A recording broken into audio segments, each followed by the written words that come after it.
नमस्कार। आज हमारे साथ हैं उषा चौधरी जी, जो 199 वार्ड से कांग्रेस की प्रत्याशी हैं। आज इनसे जानते हैं कि कांग्रेस में जो पार्टी है उन्होंने आपको उम्मीदवार बनाया है, क्या क्या वादे हैं आपके 199 की जनता से, जिन्हें लेकर आप चुनावी मैदान में हैं। मैं 30 साल से यहाँ रहती हूँ, 1992 से। तो मैं डोर टू डोर जाती हूँ, तो माता बहनों की समस्याओं को जितना मैं समझ पाती हूँ, जो दूसरे उम्मीदवार हैं वो नहीं समझ पाते हैं। पहली बात तो वो यहाँ रहते ही नहीं इस क्षेत्र में, बस वो पैसे से या कैसे भी वो टिकट ले आए हैं, लेकिन वो यहाँ रहते नहीं हैं। मैं यहाँ रहती हूँ, किसी से भी मेरे क्षेत्र के किसी भी आदमी से पूछना, मैं यहाँ डोर टू डोर माताओं बहनों को जिन जो समस्या उनकी है वो मेरी है। हम दोनों की समस्या अलग नहीं है, मन समस्याओं के खिलाफ इसीलिए मैं उम्मीदवार चुनी गई हूँ, क्योंकि उनकी 4-5 समस्याएं बड़ी मेन है। एक, सब माताओं बहनों की एक समस्या है कि उनको पेंशन नहीं मिल रही है। उन माओं के आंसू में जब देखती हूँ, इसलिए मैं सड़क पर उतरी हूँ। नंबर 2 कि राशन नहीं मिलता है, राशन पर तब जाओ तब शटर लगा रहता है।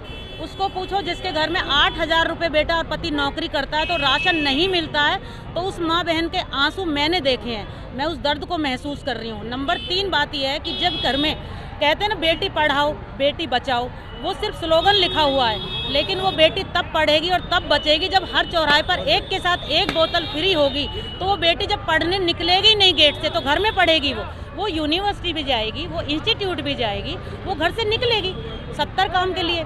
अब उस बेटी के साथ 2 बॉडीगार्ड चाहिए, हर आदमी तो अफोर्ड नहीं कर सकता है। केजरीवाल अपनी बेटी के साथ लिए बॉडीगार्ड अफोर्ड कर सकता है, और जो बड़े बड़े नेता बने फिरते हैं ना, वो जो कहाँ से आ गए, वो यहाँ रहते ही नहीं थे। मेरा यहाँ जन्म हुआ, ये कॉलोनी मेरी है और ये मेरी कॉलोनी है, इसलिए मैं यहाँ रहती हूँ, उन्हें सहती हूँ। और जो यहाँ गंदगी है, उसमें यहाँ ना तो केजरीवाल रहने आता उस गंदगी में, ना सिसोदिया आता, ना वो दूसरे उम्मीदवार, वो फ्लैटों में रहते हैं। मैं इस गंदगी में रहती हूँ और मेरा समाज रहता हूँ, मैं उस समाज का प्रतिनिधित्व कर रही हूँ कि यहाँ कैसे गंदगी में रहते हैं। नाक पर कपड़ा की वजह से है ना, तो इसीलिए तो मैं खड़ी हूँ सड़क पर कि मुझे बीजेपी के उम्मीदवार को, मैं अभी फिलहाल पूरे देश की बात नहीं कर रही हूँ, पूरी दिल्ली की नहीं, मैं इस 199 वार्ड की बात कर रही हूँ कि मुझे यहाँ से जो 2 उम्मीदवार है, मैं उनकी बात कर रही हूँ कि वो बिल्कुल उनकी बिल्कुल वो लायक ही नहीं है। और मैं समझती हूँ कि यहाँ गंदगी पसर रही है, नाक पर कपड़ा रखकर आदमी निकलता है। अब बताओ कितनी बार नाक पर कपड़ा रखने के बाद भी बीमार होगा, और इस बीमारी की वजह है यहाँ के जो उम्मीदवार थी पिछली बार बीजेपी की, वो भी, और जो दूसरे उम्मीदवार खड़े हैं। और कहना नहीं चाहिए, कुछ बहुत पर्सनल बातें वे कह देंगे, औरत वाली बात हुई, वो आदमी आज उम्मीदवार हो गया है जिन्होंने अपने भाई की और घरवाली को जलाकर मार दिया था। और इस अनिल भाई ने, अध्यक्ष जी ने, भाई तो हम उन्हें इसलिए रिस्पेक्टेड कहते हैं कि वो पूरी दिल्ली के अध्यक्ष हैं, और उन्होंने ऐसे काबिल काम किए हैं कि उन्हें भाई कहते हैं, वो इसलिए वो हमारे भाई हैं। इन्होंने 6 महीने लग गए थे उन्हें बरी कराने में, उस सुशील तोमर को जो यहाँ अपोजिट पार्टी में खड़ा है। ऐसे दाग वाले आदमियों को तुम यहाँ का प्रतिनिधित्व कर दोगे उनका, तो और कई लोग अपनी बहन बेटियों को जलाने के लिए मजबूर हो जाएंगे। तो वार्ड 199 में आप अपनी सीधी लड़ाई भाजपा से मानते हैं या आम आदमी पार्टी? मैं दोनों को, वो दोनों ही मेरे सामने, वो मेरी उनसे कोई लड़ाई नहीं है। मैं तो अपने लोगों को यहाँ जागरूक करने के लिए खड़ी हूँ, मैं उनसे लड़ने के लिए नहीं, मैं अपने समाज को जागरूक करने के लिए खड़ी हूँ। और हमारे इस क्षेत्र में अंदर आने के लिए जो सब्जी पटरी वाले खड़े हैं, वो किसी स्टेट से आए हैं, लेकिन वो बच्चे पालने आए हैं। वो क्यों आए? वो यहीं के हैं। अब चाहे किसी पर वोट डालने का अधिकार है या नहीं है, अगर वो इस क्षेत्र में चूल्हा चलाता और पटरी लगाता तो वो यहाँ का है। तो कोई भी सब चलता हुआ उसमें ठेले में टक्कर मार जाता, उसके फल सब्जी सामान बिगड़ जाता है। बरसात आती है तो उसके बच्चे, उस दिन ठेला नहीं चलता, रात को क्या खाएंगे? इसलिए मैं, अगर मुझे ये समाज, ये क्षेत्र, मुझे अगर यहाँ का प्रतिनिधित्व चुनेगा तो मुझे उनका दर्द दिखाई देता है, क्योंकि मैं भी, उन्होंने अपनी पार्टी का एक आम आदमी नाम रख लिया है, लेकिन वो आम आदमी क्या होता वो नहीं समझता केजरीवाल, क्योंकि वो ऑफिस से सीधा, वो अन्ना का नहीं हुआ।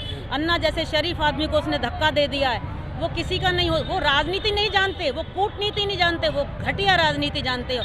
और मैं इस पूरे समाज की तरफ से प्रतिनिधित्व करती हूँ कि मुझे वो घटिया राजनीति नहीं करनी, मुझे लोगों का दर्द मिटाना है। और मनीष सिसोदिया दावा कर रहे हैं कि 250 में से 230 सीट आम आदमी पार्टी जीतेगी। अब वो उनका और कॉन्फिडेंस है, और मैं अपनी जनता को जागरूक कर दूंगी ना, तो फिर वो जाने। अब लोग उसकी जबान, बिना हड्डी की वो कुछ भी बोले, मैंने उसकी जबान का ठेका नहीं लिया, मैंने अपने पूरे क्षेत्र का ठेका लिया है। और जो यहाँ पटरी वाले, मैं इनके लिए एक मंडी अलॉट कराना चाहती हूँ। और जैसे शादी होती है लड़की की, हर आदमी के पास इतना पैसा नहीं है कि वो एक वेंकट बुक कर ले 5 लाख 10 लाख। 10 लाख तो पूरी ज़िंदगी में स्टोर नहीं कर पाते हैं, तो वो कहाँ से वेंकट बुक करेगा? यहाँ एक बारात घर होना चाहिए समाज में, जिसमें अपनी बहन बेटियों को लोग फ्री में उनका शादी करें, जन्मदिन मनाएं, और भी कोई सेलिब्रेशन हो वो कर सकें। और यहाँ लोग मरने के बाद जलने तक के लिए मुर्द घाट नहीं है, बच्चों के खेलने के लिए पार्क नहीं है, और यहाँ एक के साथ एक दारू फ्री दे रहे हैं, एक के साथ एक नौकरी फ्री देते, एक के साथ एक पेंशन फ्री देते तो कुछ बात बनती। और एक कर्मचारी के साथ एक कर्मचारी फ्री लगाते सफाई के लिए, और सफाई कर्मचारियों की क्वांटिटी थोड़ी कम है, वो बढ़वाई जाए, और जो लग रहे हैं वो हाजिरी लगा जाते हैं, उनका रजिस्टर में काम हो रहा है, लेकिन वो दूसरी नौकरी पर निकल जाते हैं। तो मुझे मंडी अलॉट करानी है, मुझे यहाँ समुदाय भवन बनाना है, और यहाँ मंदिरों की इतनी जर्जर हालत है कि मंदिर में पुजारी भगत घुस ही नहीं सकता, उसमें उसको घुसने की जगह चाहिए। मुझे मंदिर सुधरवाने हैं, ये भीड़ सुधरवानी है, ये पटरी वाले इनको एक जगह दी जाए ताकि यहाँ बच्चे पाल सकें। ऐसी छोटी छोटी समस्याएं जो मेरे दायरे में आएंगी उनके लिए मैं खड़ी हूँ, और मैं अपने समाज के लिए कह रही हूँ। और आप भी ये मेरा मैसेज सबको जितना पहुँचा सके। और जो झूठा आदमी होता है वो इतनी ज़ोर से जनता को बहकाता है, लुभाता है।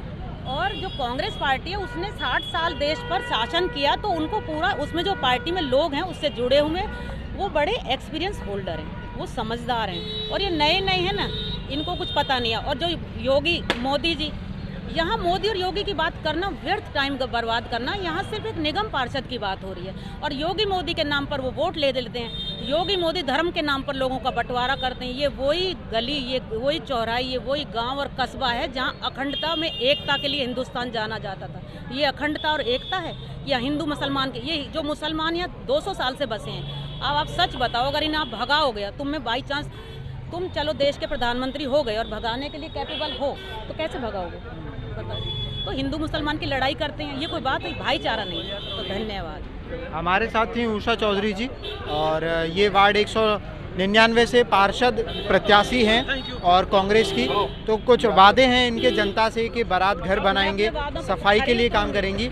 बाकी आप कितना प्यार देंगे इन्हें, ये 4 दिसंबर को पता लगेगा। तो 4 दिसंबर को 7 दिसंबर को जब चुनावी परिणाम आएंगे तो उस दिन ही ये पता लगेगा कि कौन कितना अपने वादों पर खरा उतरेगा उसके बाद, और कौन जीता है और कौन हारा है। कैमरा पर्सन अंकित के साथ मैं गजेंद्र सिंह, दिल्ली।